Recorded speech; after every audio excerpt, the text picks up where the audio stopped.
Hello, folks. Thank you for checking in on this episode of Trini Corner, where we're shining light on Mrs. Gloria Small-Clarke, who resides in Whitby, Canada, a past dedicated nurse, passionate advocate now for children's rights, and committed community leader.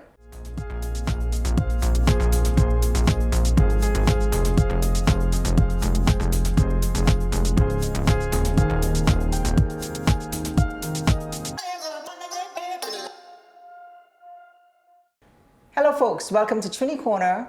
And on this episode, brought to you by Caribbean Airlines and our dear Consul General, J. Andre Laveau, we're shining light on Mrs. Gloria Small-Clarke, who's been in the past a dedicated nurse, but she has given her life now to community leadership, children's rights, and also she's a wife, mother. You know, we forget about mentioning these things. Wife, mother of 3 daughters.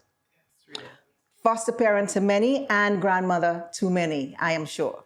So please like, follow, share, drop a comment. Every story leaves a mark. Every voice builds a movement. Now, the spirit of On the Call with Ozzie can travel with you, worn, shared, and supported across the world. Visit us for more merch. onthecallpodcast.com/store. Check it out. Thank you. Don't forget to check us on our Inside the Call, the after show, where you'll hear more about Gloria. So before we get on to these questions, let's talk a little bit about Gloria. Mrs. Small-Clarke has been a dedicated nurse, as I said before, a devoted wife, mother, 3 children, 3 daughters, foster parent, grandmother. She co-founded the Durham Community Action Group, DCAG, in 2008, correct, where she serves as chair. Her focus includes mobilizing young people regarding mental health issues and high-risk students while developing employment opportunities for young Black individuals to excel in education. Gloria has proven to be an instrumental figure in organizations serving the Black community. She holds the position of vice chair of the Trinidad and Tobago Heritage Group. One of her most memorable accomplishments occurred in 2020 when she was awarded an honorary degree of Doctor of Humanities, reflecting her lifelong commitment to advocacy and service. Her nursing career, we're going to go back a little bit, started in her native Trinidad and Tobago and continued after her relocation in Canada. But it's now, for the past 38 years or so, she has been an ardent advocate for improving the mental health systems in both countries, serving as a voice for the marginalized populations. She also champions the rights of healthcare workers, important, as a union representative with the Service Employees International Union, the SEIU, advocating for those who face discrimination due to race and gender. In addition to her other roles, this woman is busy. Gloria is a director of the African Canadian Center for Justice, a federally incorporated organization. She's a board member and past chair of the African Canadian Legal Clinic, ACLC, and throughout her career has participated in numerous significant events. For instance, 2009, represented Black workers at the National African Canadian Initiative Policy Conference.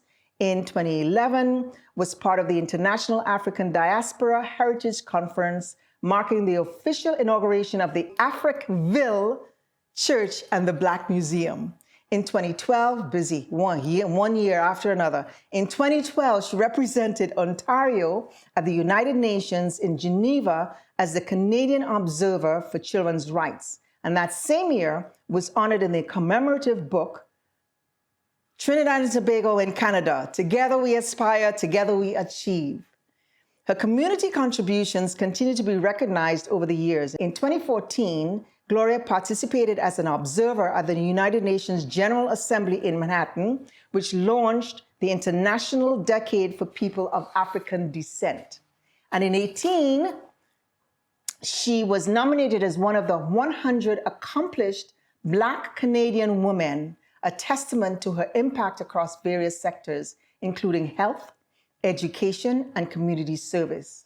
In 2022, she was honored with the Queen Elizabeth II 70th coronation pin, celebrating her contributions to the community. And most recently in 2023, was awarded the Civic Adult Award for her transformative impact in the town of Ajax, acknowledging her continuous efforts in advocacy for children's rights, mental health awareness, and the empowerment of young Black individuals. Last year, 2024, she received the Ontario Volunteer Service Award for her outstanding contributions through the Durham Community Action Group, solidifying her status as a dedicated community champion. Ruff, ruff! This coming February 1st, 2025, early in the year, Mrs. Clarke is going to be awarded the Madiba Award by the Cultural Art Group in Durham. And this Madiba Award is in honor of our Nelson Mandela. So, now in 2014, there's a conversation that we'll have later on where she had participated in a tribunal case concerning her daughter. We'll get more into that. You've got to get on the membership page to find out more about that. Bottom line is, Gloria lives by the belief that it takes a village to raise a child, but she also believes that an education can never be taken away from you. Our ancestors struggled and fought for us to have an education. Let's seize the opportunity and make them proud. She remains a beacon of hope and an enduring advocate for positive change in her community and beyond. And now we're going to sit with Mrs. Small-Clarke. So, Gloria, I want to go back a bit. What inspired you to pursue a nursing career? You know, how did it begin in TNT?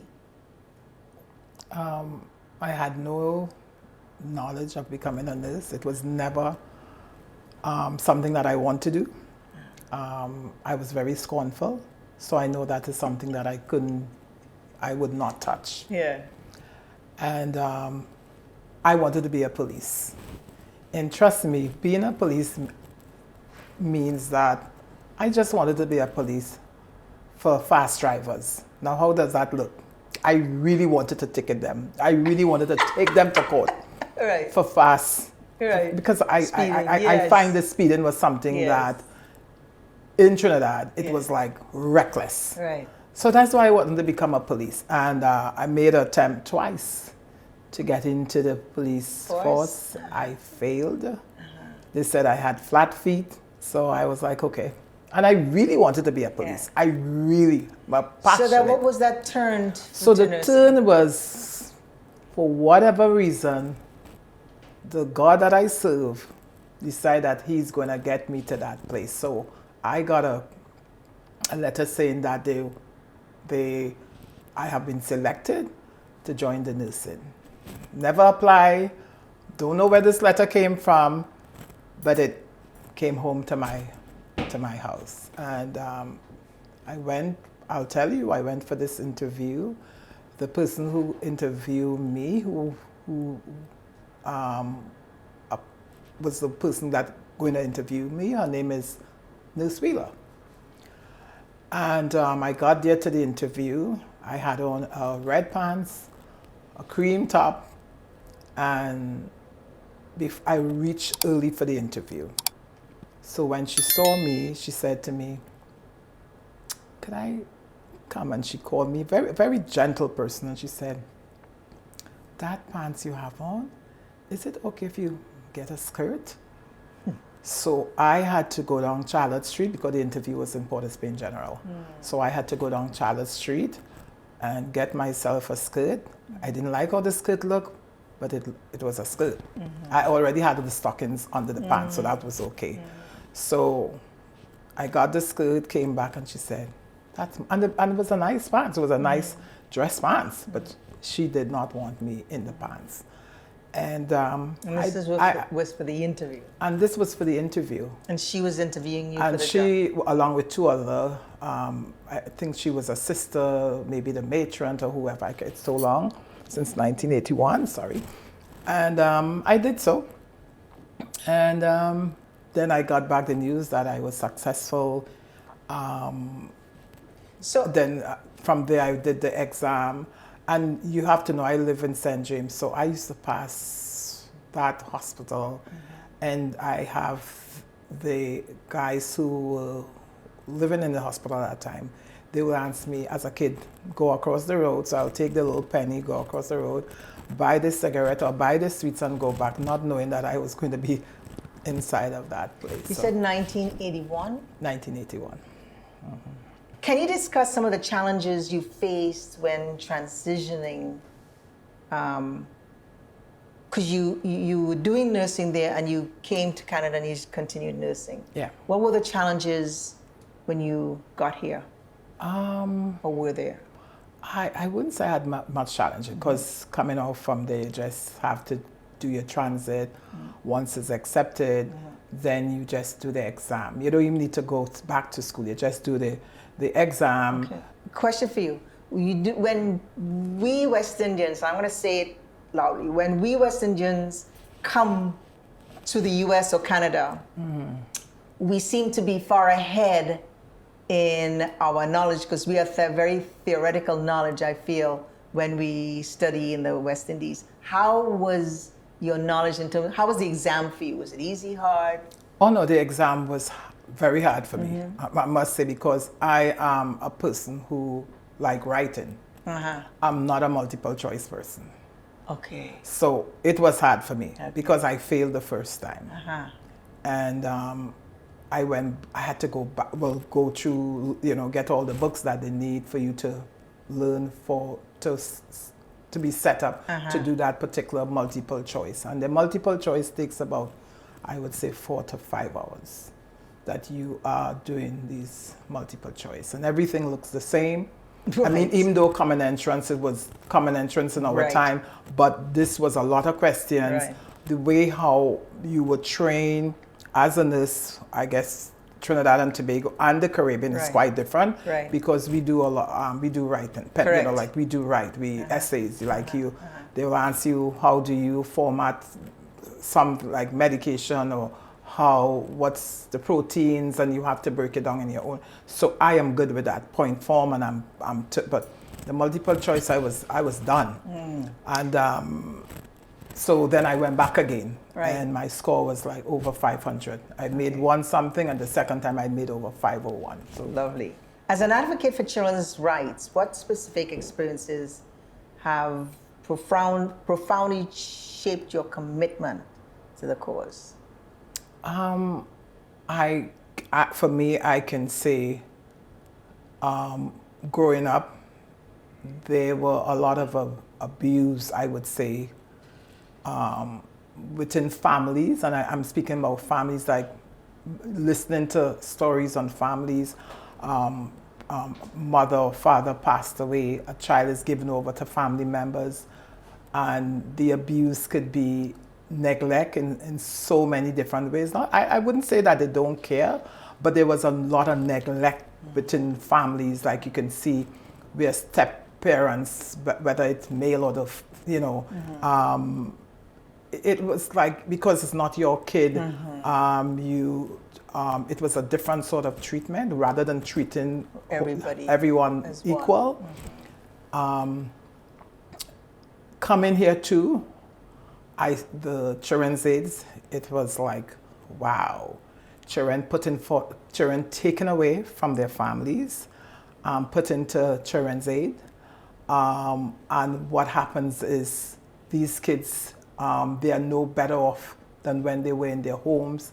What I found here in Canada, you had like kids from the Caribbean or even the African continent, rather than setting them up with that culture that they came out from, maybe the Caribbean, even if it might be a Jamaican or Trinidadian, Barbadian, rather than setting them up in that family, you're going to take them and put them into a home, a foster home of a white person who has no clue about this kid culture. And this is something that has been practicing in this country like every day.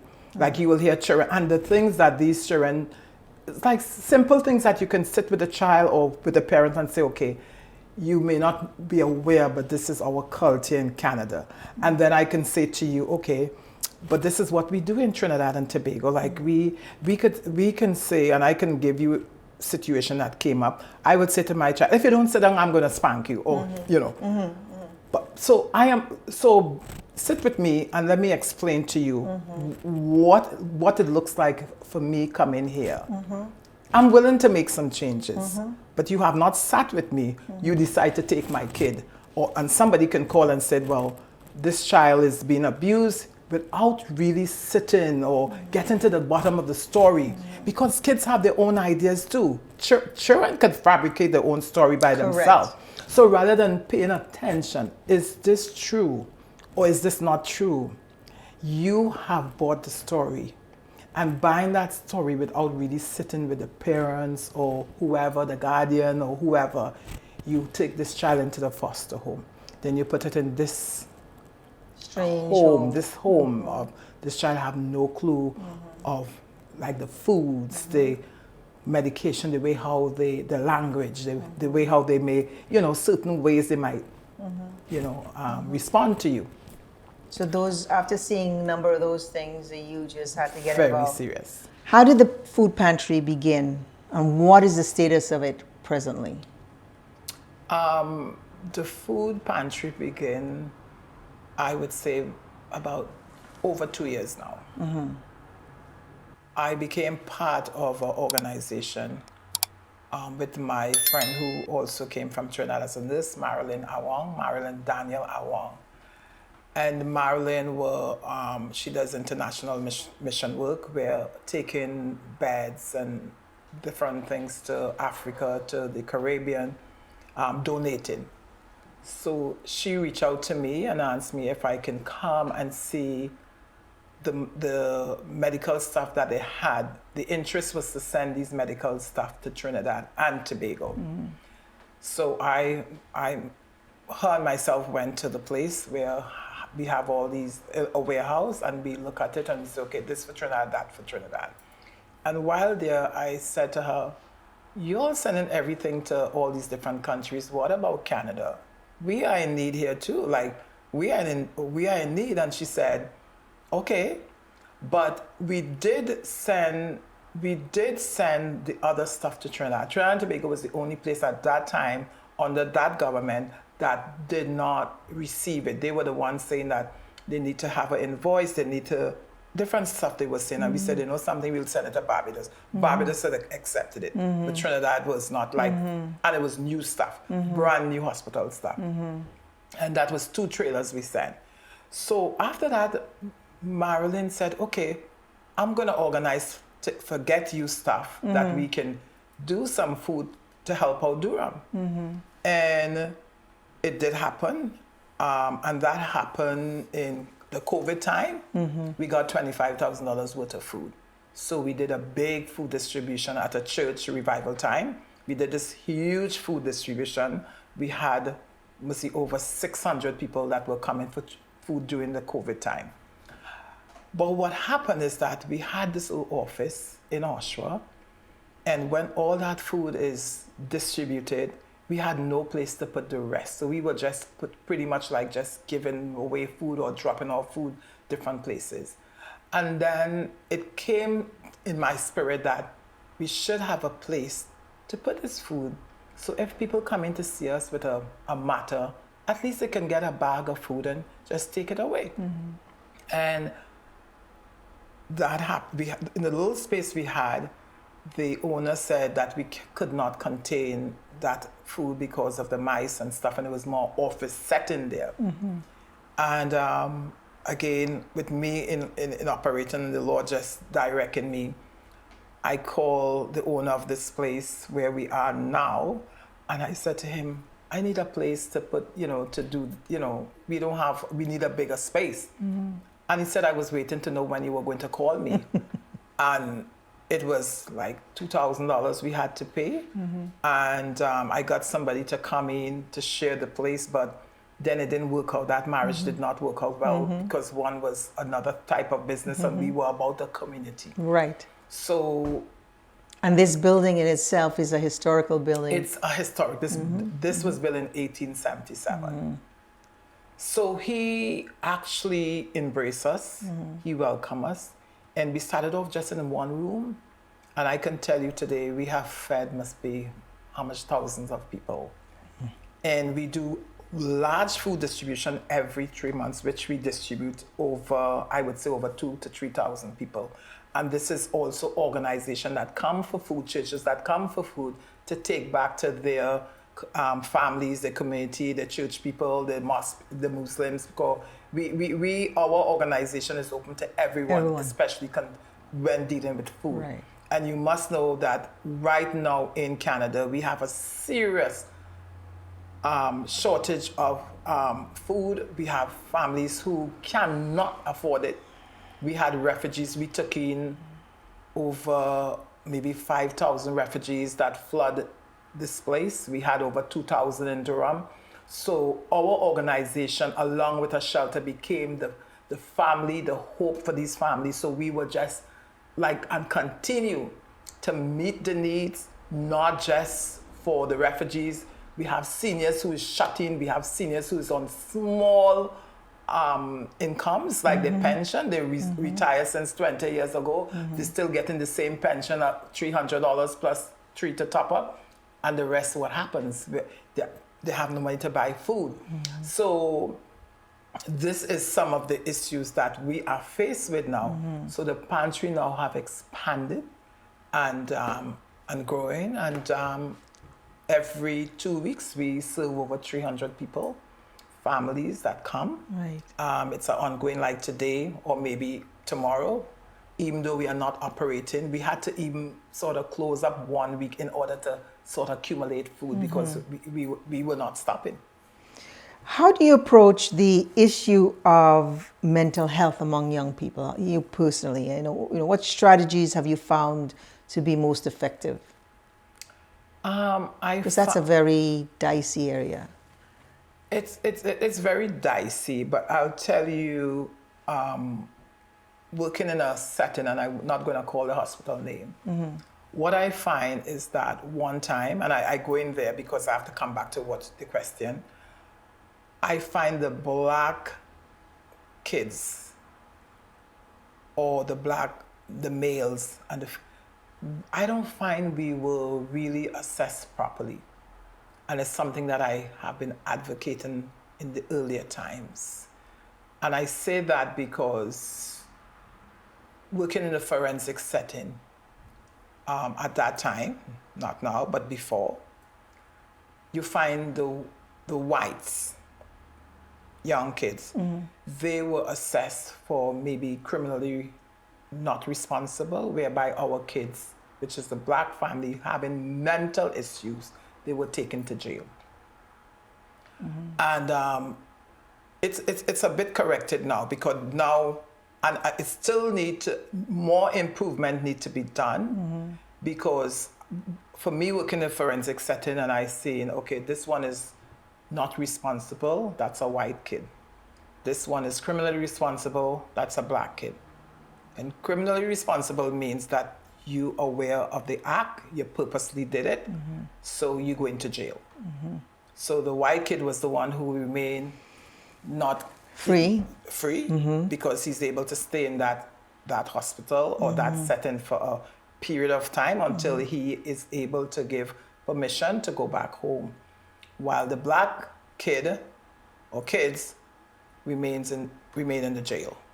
So some of that has changed, and some of that is where I start really advocating and said, no, if you're assessing that for this white kid, then you need to look at this young black male or female mental status.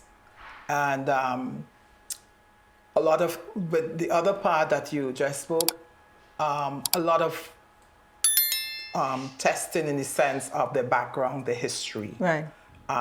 What's the family dynamics is history. things like that. You start to look at all of that. You start to get data because you want to make sure that that this particular kid or kids are not falling through the crack in the sense of. You sound like a social worker.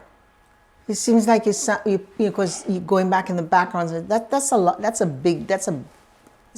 But that's how we operated at the hospital I work. Wow. We work when we interview a kid. It's not you alone. Like I can interview the kid, and I say kids because I was always about or the adult. Right. So I will have an interview with you before the doctor come in.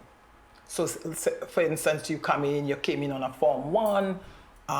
From the emerge, I sit with you to find out what brought you into the hospital, and so I already preparing that for the doctor. Right. I'm already and the social worker. Right. So with our team, like you had the social worker, you had the doctor, you had myself, or another nurse who will sit in the interview with that particular person. Right. If it's a kid, we will ask the parent to come in, or the parents to come in, or guardian, and they will come in. So we will have a sort of understanding to really who we are speaking to or what treatment is needed in this particular case. In your role as a union representative with the Service Employees International Union, what key issues do you advocate for concerning healthcare workers? Wages. Again, for me, discrimination. It's very blunt because when you go into the human resources, all people not looking like us. So for me, it was always not really around the human resource, but in the sense of you have a white manager or you have a nurse, white nurse or black nurse or any other race too, and you have this either the behavior, the tone, rather again than educating the person if the nurse made an error or the housekeeper, whoever this, you had where I remember one situation where, should I say it? You don't need to name names, but we had a nurse who was having a lot of problems with the manager, and it only came to my attention when the nurse overdosed on the unit. So that came to me about what was happening prior to I now getting the story, and it was very painful to know that a nurse came to work, and because the manager continued to harass her, and was not just that particular nurse, it was like more the darker skin tone that was being harassed by this particular manager. When that did happen, I actually was a nurse who actually took on that nurse on the unit where I work at that time. She lived, but her story was, I just want to die, I don't want to live.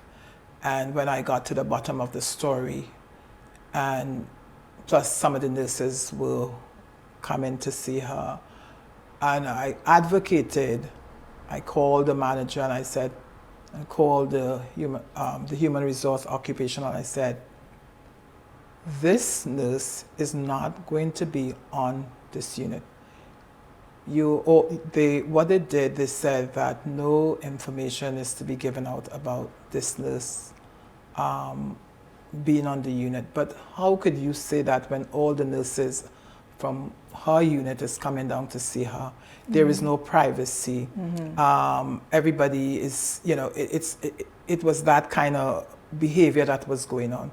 So then I got the union involved. I advocated that she has to be moved from this hospital and sent to a different hospital.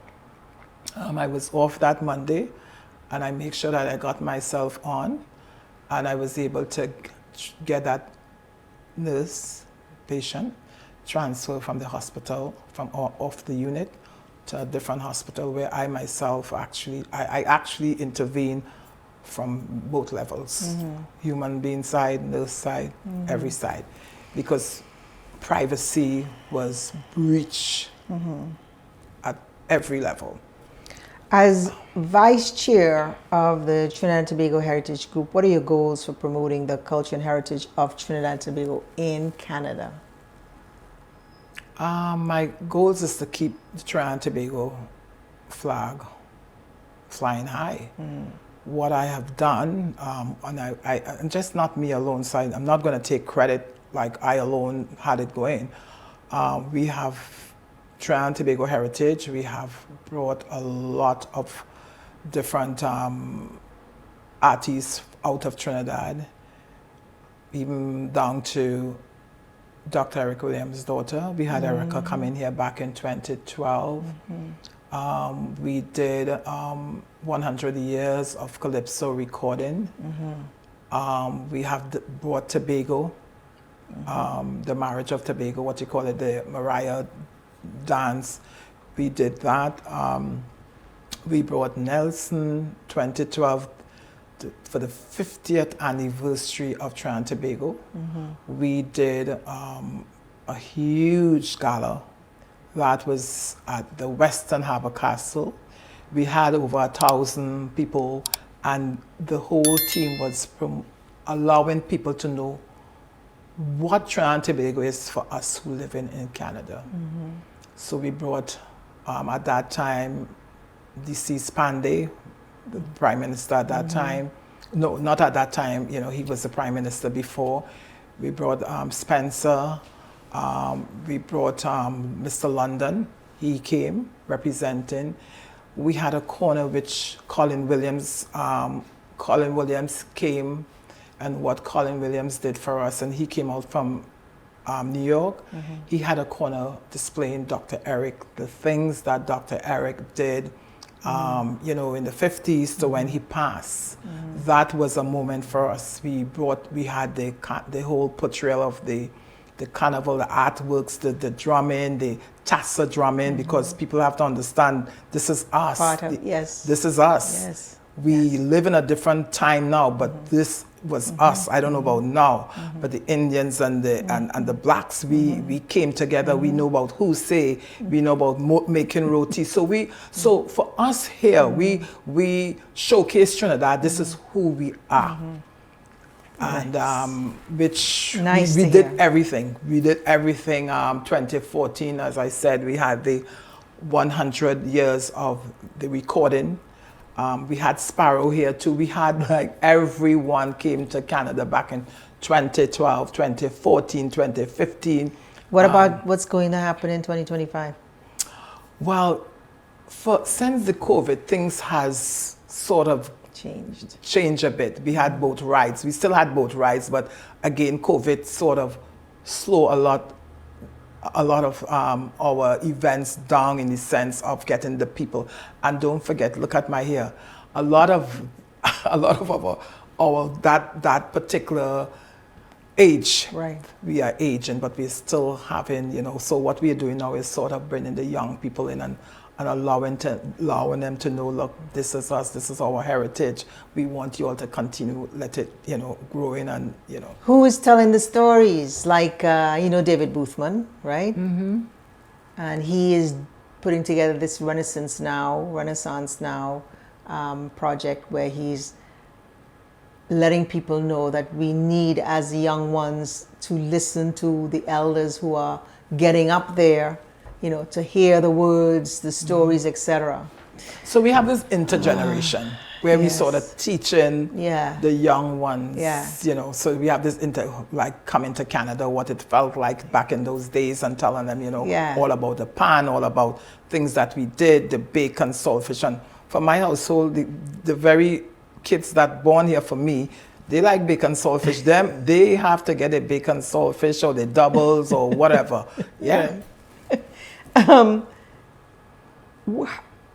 How do you envision, you're here in a new space now, how do you envision the impact, this is the last question, of your work in the community evolving over the next 5, let's say 2 years? Because you make things happen, regardless of, you know, you're divinely connected, and sometimes it may not be a situation that you plan, but things happen. And sometimes when we speak or think or we hear, we have ideas and we speak them, he hears and things happen. So, next 2 years. The next 2 years, I am looking at this organization expanding in the sense of the young people again, because my passion was always about the young people getting the vision. I mean, I was young too, but I still want to pass that on. So my vision is seeing here expand, and not just the building, but the work that we are doing to expand to the young people, that they will continue the torch for the other generation to come.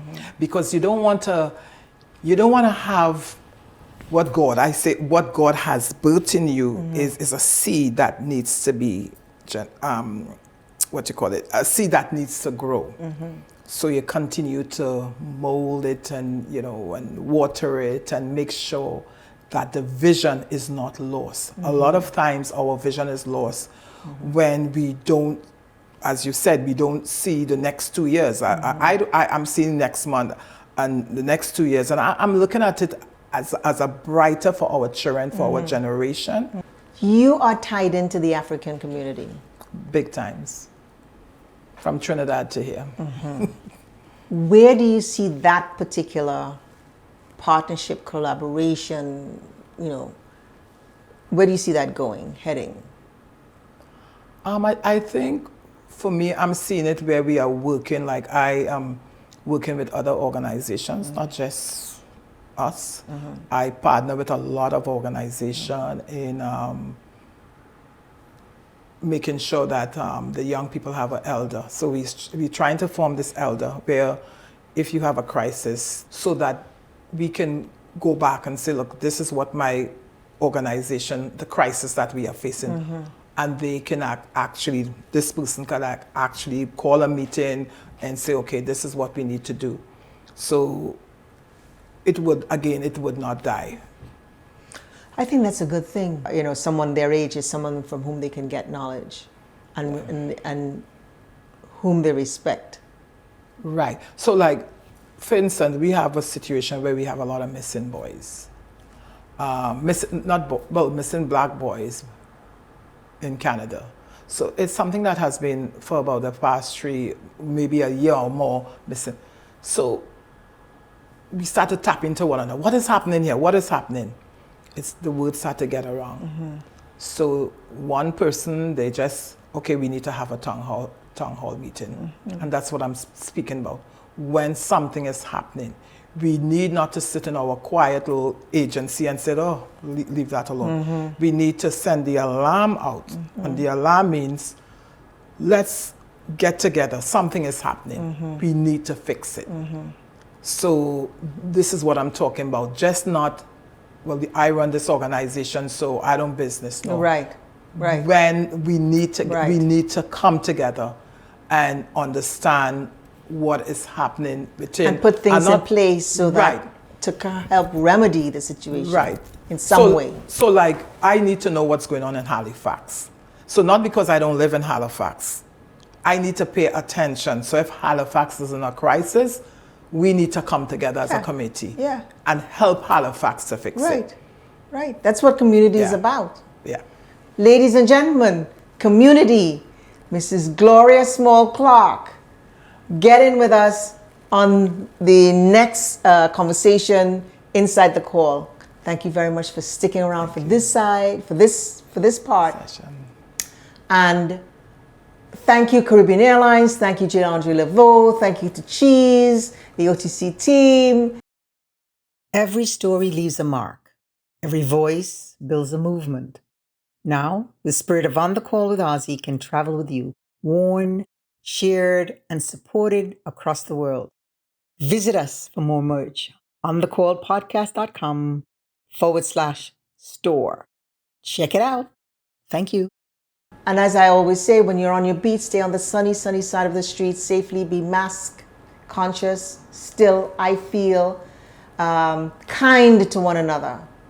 And don't forget to give thanks for the little and big gifts as we strive through this beautiful life. Yes, that we live in. See you on the next one. Inside the Call. Thank you, Gloria. Thank you. Thanks a lot.